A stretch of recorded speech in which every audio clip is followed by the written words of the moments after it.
Good morning students.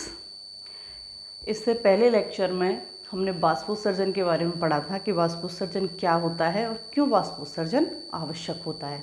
तो next देखते हैं हम स्टोमेटा। फर्स्ट, स्टोमेटा की संरचना। स्टोमेटा की संरचना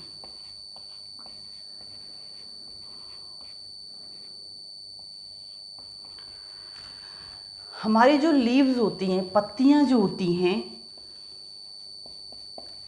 इन लीव्स की अपर और लोअर दोनों ही सरफेस पर पोर्स उपस्थित होते हैं। पोर्स पाए जाते हैं, छिद्र पाए जाते हैं लीव्स की, चाहे हम अपर सरफेस हो चाहे हम लोअर सरफेस हो, दोनों ही सरफेस पर छिद्र पाए जाते हैं। और ये छिद्र कहाँ उपस्थित होते हैं? एपिडर्मिस में। एपिडर्मिस जो लेयर होती है, इस एपिडर्मिस लेयर में उपस्थित होते हैं। तो पत्तियों की जो एपिडर्मिस सतह होती है वो लीव्स के ऊपर भी होती है और वो नीचे भी होती है। दोनों सतह पर एपिडर्मिस पाई जाती है। लीव्स का स्ट्रक्चर आप लोगों ने देखा होगा। तो जो एपिडर्मिस होती है, इस एपिडर्मिस की अपर एपिडर्मिस पर भी और लोअर एपिडर्मिस पर भी लीव्स की दोनों सतहों पर पोर्स उपस्थित होते हैं। और यही पोर्स क्या कहलाते हैं? स्टोमेटा। यही पोर्स स्टोमेटा कहलाते हैं। स्टूडेंट्स, जो स्टोमेटा हैं वो अपर सरफेस पर हैं, लोअर सरफेस पर है। ऐसा नहीं है कि सभी पत्तियों की अपर पर भी मिलेंगे और लोअर पर भी मिलेंगे। तो यहाँ पर कुछ ऐसी पत्तियाँ होती हैं जिनकी केवल अपर सरफेस पर होते हैं, कुछ ऐसी होती हैं जिनकी लोअर सरफेस पर होते हैं, और कहीं जगह दोनों जगह उपस्थित होते हैं, अपर पर भी होंगे और लोअर पर भी होंगे। तो इनकी जो संख्या है वो अलग अलग होती है प्लांट्स में। नेक्स्ट, अगर हम बात करें कि जो स्टोमेटा होते हैं, ये स्टोमेटा बनते कैसे हैं, इनका निर्माण कैसे होता है? तो स्टोमेटा के निर्माण के लिए यहाँ पर गार्ड सेल्स होती हैं। गार्ड सेल्स, दो गार्ड सेल्स मिलकर स्टोमेटा का निर्माण करती हैं। यहाँ जो गार्ड सेल्स होती हैं, ये गार्ड सेल्स वृक्काकार होती हैं, किडनी शेप में। इनकी जो शेप होती है वो कैसी होती है? वृक्काकार होती हैं, किडनी शेप में पाई जाती हैं। और ये दोनों गार्ड सेल मिल करके यहाँ स्टोमेटा का निर्माण करती हैं। इन गार्ड सेल्स के अंदर क्लोरोप्लास्ट, न्यूक्लियस और अन्य ऑर्गेनेल्स उपस्थित होते हैं। इनमें क्लोरोप्लास्ट भी होगा, न्यूक्लियस भी होगा, और जो सेल के अन्य ऑर्गेनेल्स हैं ये सभी यहाँ पर उपस्थित होंगे। बात करें हम ग्रेमनी कुल में, जो मोनोकोट पाए जाते हैं ग्रेमनी कुल के, तो ग्रेमनी जो कुल होता है, ग्रेमनी कुल के पादपों में यहाँ जो गार्ड सेल होती हैं वो वृक्काकार ना होकर के कैसी होती हैं? डंबल के शेप की पाई जाती हैं। डंबल आकार की होती हैं, वृक्काकार नहीं पाई जाती। इन स्टोमेटाओं के अगर हम वितरण की और उनकी बात करें तो इनका जो वितरण पाया जाता है सभी प्लांट्स में समान नहीं होता।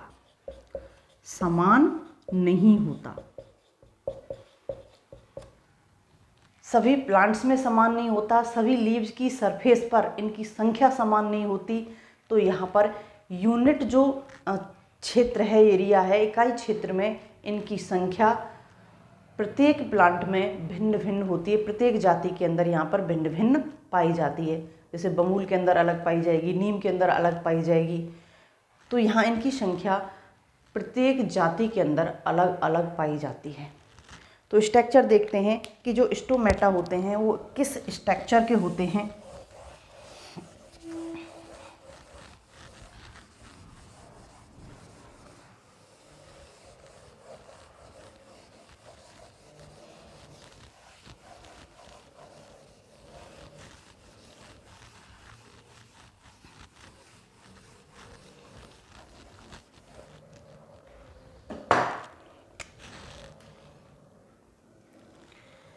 अभी हमने पढ़ा है कैसे होते हैं, किडनी शेप्ड।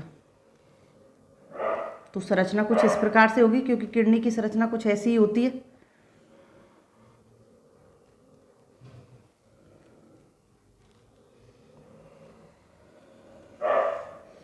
ऐसे ही यहाँ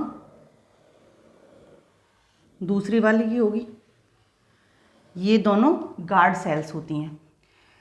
गार्ड सेल्स की जो इनर मेम्ब्रेन होती है वो इनर मेम्ब्रेन कैसी पाई जाती है, मोटी। और जो आउटर मेम्ब्रेन होती है, ये आउटर मेम्ब्रेन होती है पतली। तो यहाँ दोनों मेम्ब्रेन के अंदर अंतर पाया जाता है, एक मोटी होती है और एक कैसी होती है, पतली। दोनों मेम्ब्रेन की थिकनिंग बराबर नहीं होती।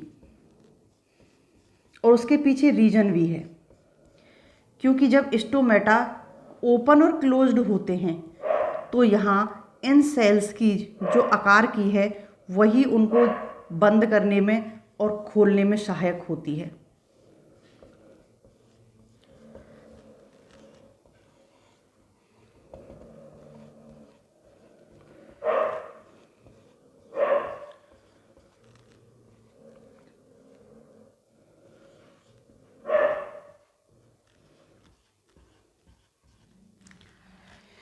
यहाँ पर दोनों गार्ड सेल्स हैं, ये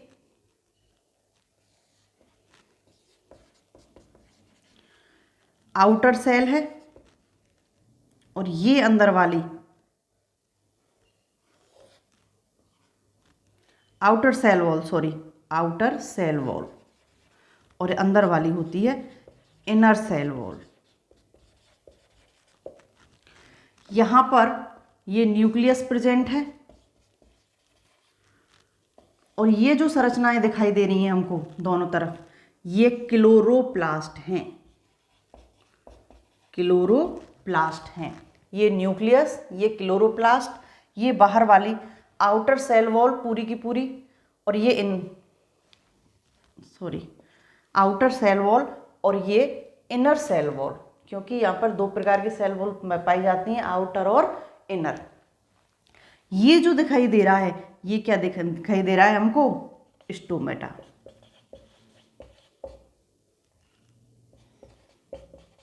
ये आप कहें पोर। अब इन दोनों गार्ड सेल के चारों तरफ यहाँ पर सहायक कोशिकाएं पाई जाती हैं, जो मोनोकोट और डाइकोट के अंदर अलग अलग होती हैं। विभिन्न प्लांट्स की जातियों भी कैसी होती हैं, अलग अलग होती हैं। तो यहाँ इनको चारों ओर से घिरे हुए सपोर्ट के लिए जो सहायक कोशिकाएं पाई जाती हैं, ये सहायक कोशिकाएं इनकी डीपीडी परिवर्तन में हेल्प करती हैं। तो ये कौन सी हैं, एसेसरी सेल्स।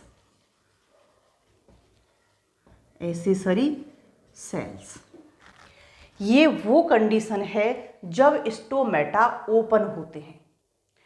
स्टोमेटा ओपन होंगे तो यहाँ पर कोशिका कैसी होगी, फूली हुई अवस्था में, स्फीत अवस्था में होगी।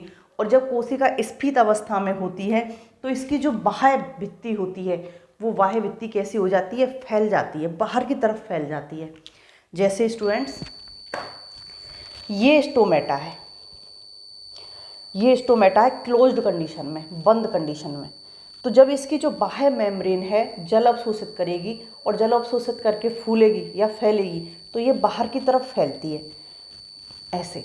जब ये बाहर की तरफ फैलेगी तो अंतःभित्ति भी तो इससे अटैच है, तो अंतःभित्ति जो इससे अटैच है वो इसके साथ खिंचती हुई चली जाएगी और स्टोमेटा ऐसे खुल जाएंगे। तो स्टोमेटा क्या हो जाएंगे, ओपन। अगर बाह्य जो भित्ति है उससे जल निकल गया, कहाँ पहुँच गया, सहायक सेल्स में, एक्सेसरी सेल्स में जल निकल के पहुँच गया, तो ऐसी कंडीशन में जो है वो वापस सिकुड़ेगी तो नीचे की तरफ आएगी, तो ऐसे नीचे की तरफ आएगी और स्टोमेटा क्लोज्ड। तो यहाँ पर जो बाह्य भित्ति होती है वो महत्वपूर्ण पार्ट अदा करती है स्टोमेटाओं के खुलने में और बंद होने में। जो यहाँ हमको ये दिखाई दे रहा है, ये वाला जो पार्ट हमको दिखाई दे रहा है, ये थिक पार्ट होता है अंतःभित्ति का, thick part of cell wall. ये सेल वॉल का थिक पार्ट है जो स्टोमेटाओं को बंद करने और खोलने में सक्षम होता है।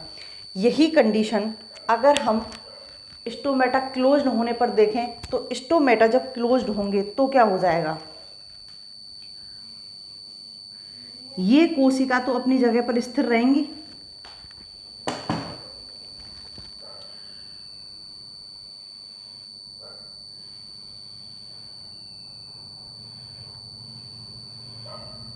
यहाँ जो पार्ट है बीच वाला, जो हमको इससे पहले हमको दिखाई दे रहा था खुला हुआ, यहाँ क्या हो जाएगा, ये पूरा की पूरा पार्ट एक दूसरे से आकर के क्या हो जाएगा, टच। जो थिक पार्ट था ये एक दूसरे से आकर के टच हो जाएगा, और अब क्या हो गया, स्टोमेटा क्लोज्ड। तो ऐसे स्टोमेटा की संरचना होती है, और इस बाह्य भित्ति जो होती है स्फीत हो जाती है और बाहर की तरफ फैल जाती है, तो स्टोमेटा खुल जाते हैं, और उसमें से जब जल बाहर निकल जाता है, एंजियोस्मोसिस की प्रोसेस हो जाती है, जल बाहर निकल जाता है, तो टर्गर प्रेशर घट जाएगा, तो कोशिका वापस से सिकुड़ेगी जो भित्ति है, और वापस से स्टोमेटा क्या हो जाएंगे, क्लोज्ड। अब इन स्टोमेटाओं की स्थिति के आधार पर यहाँ प्लांट्स में बांटा गया है कि स्टोमेटा पत्तियों पर किस प्रकार पाए जाते हैं, किस अवस्था में पाए जाते हैं।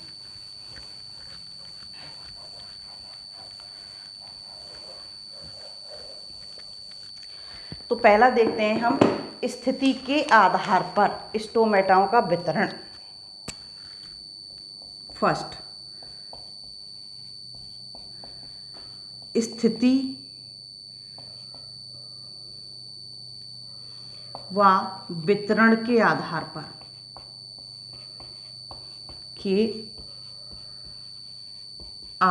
पर वर्गीकरण। तो स्थिति और वितरण के आधार पर जो वर्गीकरण है उसमें फर्स्ट आता है सेब या सहतूत प्रकार के, एप्पल या मलबरी टाइप के सहतूत प्रकार के स्टोमेटा। ये वर्गीकरण जो दिया है वो स्टोमेटाओं की स्थिति, मतलब लीफ पर ऊपर मिल रहे हैं या नीचे मिल रहे हैं, वितरण संख्या कैसी मिल रही है, ज़्यादा मिल रही है या कम मिल रही है। तो स्टूडेंट, सेब या सहतूत प्रकार के जो स्टोमेटा पाए जाते हैं, ये केवल जो लीव होती है, इस लीव के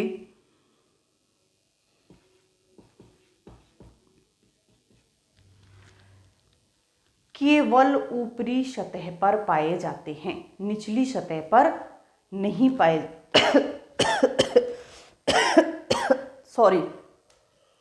केवल निचली सतह पर पाए जाते हैं।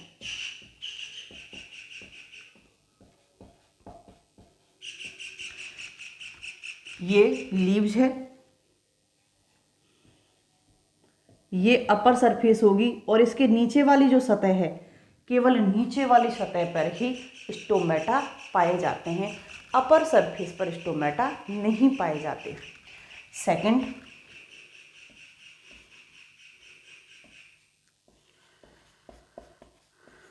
आलू या बीन प्रकार के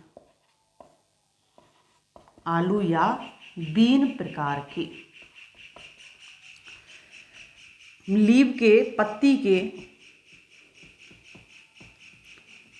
ये ऊपर वाली सतह और ये नीचे वाली सतह, तो ऊपर वाली सतह पर तो कम होते हैं और नीचे वाली सतह पर क्या होते हैं, अधिक। स्टोमेटाओं की संख्या ऊपर वाली सतह पर कम होती है और नीचे वाली सतह पर स्टोमेटाओं की संख्या क्या होती है, अधिक पाई जाती है। मटर प्रकार के,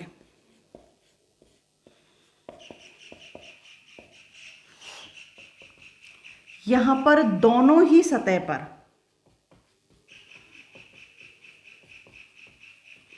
समान संख्या होती है। दोनों ही सतह पर संख्या क्या होती है, समान। अगर किसी पर्टिकुलर एक इकाई क्षेत्र में ऊपर की तरफ अगर 400 स्टोमेटा मिल रहे हैं तो नीचे भी कैसे मिलेंगे, 400। यहाँ अगर ऊपर की तरफ 300 मिल रहे हैं तो नीचे क्या मिलेंगे, 400 या 500। और यहाँ ऊपर मिलेंगे ही नहीं, केवल कहाँ मिलेंगे, निचली वाली सतह पर। नेक्स्ट, वाटर लिली प्रकार के, कुमोदनी, वाटर लिली प्रकार के।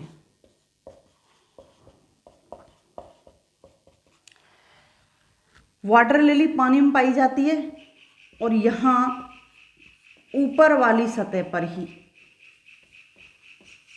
स्टोमेटा उपस्थित होते हैं। नीचे नहीं, क्योंकि निचली वाली सतह जो होती है वो कहाँ उपस्थित होती है, जल से टच होते हुए। नीचे जल और जल के ऊपर लीव्स उपस्थित होंगी। तो निचले वाली सतह पर कोई स्टोमेटा नहीं पाए जाते, केवल ऊपर वाली सतह पर पाए जाते हैं। पोटेमोजिटोन प्रकार के, पोटेमोजिटोन प्रकार के,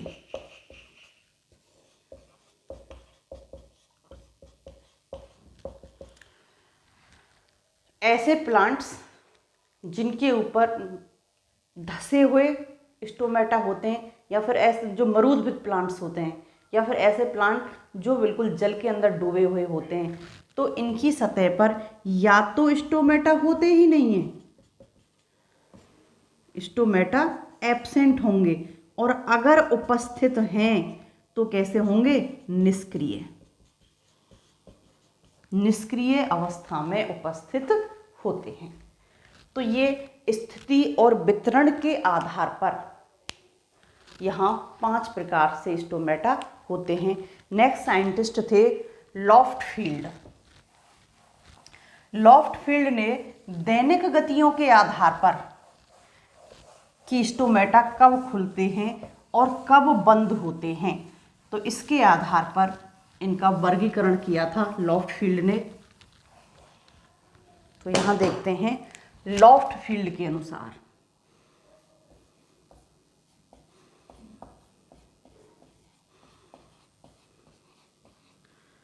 लॉफ्टफील्ड के अनुसार, और इन्होंने किसके आधार पर दिया था, दैनिक गतियों के आधार पर, दैनिक गतियों के आधार पर रंध्रों का, स्टोमेटाओं का वर्गीकरण। फर्स्ट, अल्फा अल्फा प्रकार के, अल्फा अल्फा प्रकार के जो मीजोफाइट्स होते हैं, मीजोफाइट्स जो होते हैं, इनकी जो पत्तियां होती हैं वो कैसी होती हैं, लीव्स कैसी होती हैं, पतली। मीजोफाइट्स की लीव्स पतली होती हैं। तो इनके अंदर डे और नाइट, तो डे के अंदर तो स्टोमेटा हो जाते हैं ओपन और नाइट के अंदर हो जाते हैं क्लोज्ड। यहाँ पर मीजोफाइट्स बहुत सारे हैं, नीम, पीपल, बरगद, सभी क्या हैं, मीजोफाइट्स हैं ये। तो यहाँ लीव्स पतली होती है और पतली लीव्स होने की वजह से जो स्टोमेटा होते हैं, ये स्टोमेटा डे के टाइम ओपन होते हैं और नाइट के टाइम क्या हो जाते हैं, क्लोज्ड हो जाते हैं। नेक्स्ट, पोटैटो प्रकार के, आलू प्रकार के,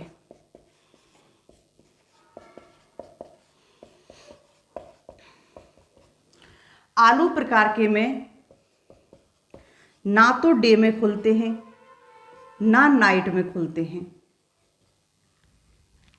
तो कब खुलते हैं? शाम के टाइम, शाम को या सायंकाल, कुछ घंटों के लिए।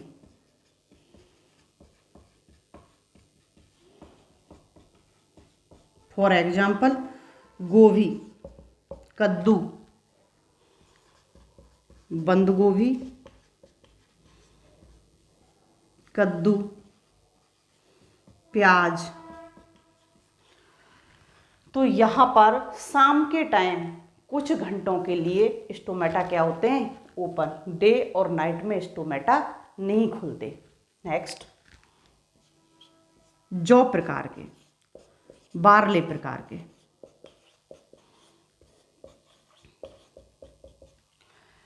यहां पर स्टोमेटा नाइट में तो रहेंगे बंद, नाइट में क्या रहेंगे? क्लोज्ड। केवल डे में कुछ घंटों के लिए खुलते हैं।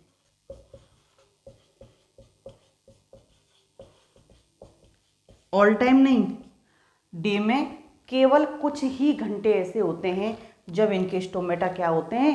ओपन होते हैं।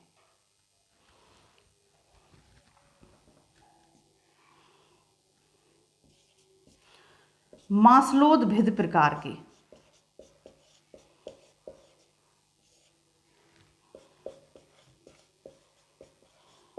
मांसलोद प्रकार के जो जीरोफाइट्स प्लांट होते हैं, जीरोफाइट्स प्लांट्स में वैसे ही पानी की बहुत कमी होती है, तो यहाँ पानी की कमी तो ऑलरेडी वैसे ही है, तो इस कमी को और कमी ना हो तो इसके लिए यहाँ कुछ एडेप्टेशंस पाए जाते हैं। रंध्र जो होते हैं वो धसे हुए पाए जाते हैं और डे के अंदर क्या हो रहते हैं? क्लोज्ड, क्योंकि बाष्पोत्सर्जन की क्रिया बिल्कुल नहीं होनी चाहिए। तो डे के अंदर क्या रहते हैं? क्लोज्ड। और नाइट के अंदर क्या होते हैं? ओपन। तो यहाँ डे के अंदर क्लोज्ड रहते हैं और नाइट के अंदर कैसे होते हैं? ओपन हो जाते हैं। एंड लास्ट, इक्विसेटम प्रकार के,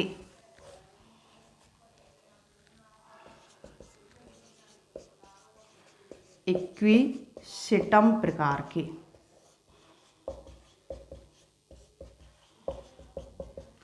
यहां पर ना डे में खुलेंगे ना नाइट में खुलेंगे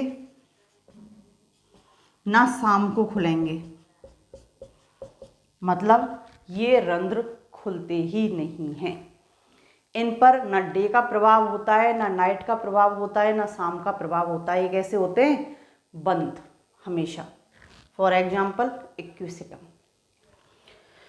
तो इस प्रकार से लॉफ्टफील्ड ने इनकी डे नाइट की जो दैनिक गतियां होती हैं उनके आधार पर इनको 5 भागों में वर्गीकृत किया था, 5 प्रकार से बताया था। अगर हम स्टोमेटा के संख्या को देखना चाहें कि लीफ के ऊपर स्टोमेटा की संख्या कितनी है, कितने स्टोमेटा लीफ की सतह पर पाए जा रहे हैं, तो इसको बोलते हैं हम रंध्रीय सूचकांक। स्टोमेटल इंडेक्स, रंध्रीय सूचकांक। रंध्रीय सूचकांक को हम आई से शो करते हैं और आई बराबर होता है E upon E plus S upon E plus S into 100। तो यहाँ पर I स्टोमेटल इंडेक्स,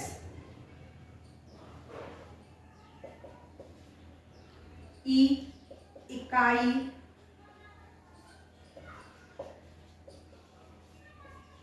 क्षेत्र में उपस्थित रंध्रों की एपिडर्मल सेल्स की संख्या और S इकाई क्षेत्र में उपस्थित रंध्रों की संख्या, स्टोमेटा की संख्या। तो यहाँ इनकी जो परसेंटेज है, ये परसेंटेज क्या कहलाता है? स्टोमेटल इंडेक्स कहलाता है। किसी भी कोशिका के अंदर अगर हमको इकाई क्षेत्र में, कोशिका पत्ती, किसी भी पत्ती के अंदर किसी भी इकाई क्षेत्र में अगर हमको रंध्रीय सूचकांक निकालना है, इसके परसेंटेज निकालनी है, तो उसके लिए हम यहाँ पर इस फॉर्मूले का यूज करेंगे। और वहाँ पर ये इकाई क्षेत्र सेंटीमीटर स्क्वायर में भी हो सकता है, मिलीमीटर स्क्वायर में भी हो सकता है, किसी भी पैरामीटर के आधार पर हम यहाँ पर ले सकते हैं। अधिकतर सेंटीमीटर स्क्वायर के आधार पर यहाँ पर हम रंध्रीय सूचकांक को निकालते हैं स्टूडेंट्स। नेक्स्ट देखते हैं हम कि जो स्टोमेटा होते हैं, इन स्टोमेटाओं के बंद होने की और खुलने की क्या क्रियाविधि होती है, तो देखिए स्टूडेंट नेक्स्ट वीडियो में।